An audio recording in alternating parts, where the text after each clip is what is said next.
കനത്ത മഴയിൽ പത്തനംതിട്ട തുമ്പമണ്ണിൽ കിണർ ഇടിഞ്ഞു. തുമ്പമൺ സ്വദേശി ജോയ് കുട്ടിയുടെ കിണറാണ് ഇടിഞ്ഞത്. ശ്രീകുമാരൻ പത്തനംതിട്ടയിൽ നിന്ന് ചേരുന്നു. കൂടുതൽ വിവരങ്ങളുമായി എന്തൊക്കെയാണ് വിശദാംശങ്ങൾ?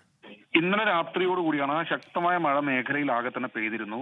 വലിയ ശബ്ദത്തോടുകൂടി ഈ കിണർ താഴേക്ക് ഇടിയുകയായിരുന്നു എന്നാണ് മനസ്സിലാക്കുന്നത്. എന്തായാലും 14 റിങ്ങോളം ഉള്ള ഒരു കിണറായിരുന്നു ഇത്. ആ റിംഗ് ആണ് പൂർണ്ണമായി കിണറ്റിനകത്തേക്ക് പതിച്ചിരിക്കുന്നത്. ഇനി റിംഗ് പൂർണ്ണമായി മാറ്റണമെങ്കിൽ തൊഴിലാളികളുടെ വലിയൊരു അധ്വാനം വേണം. അതിന് ഒരുപക്ഷെ മഴ പൂർണ്ണമായി നിൽക്കേണ്ടതുണ്ട്. ഇപ്പോൾ എന്തായാലും മഴ മാറി നിൽക്കുന്നുണ്ട്.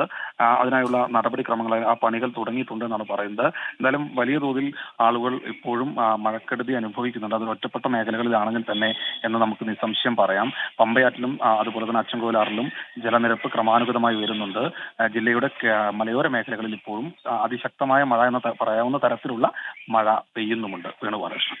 ശ്രീകുമാരനാണ് പത്തനംതിട്ടയിൽ നിന്നും വിവരങ്ങൾ നൽകിയത്.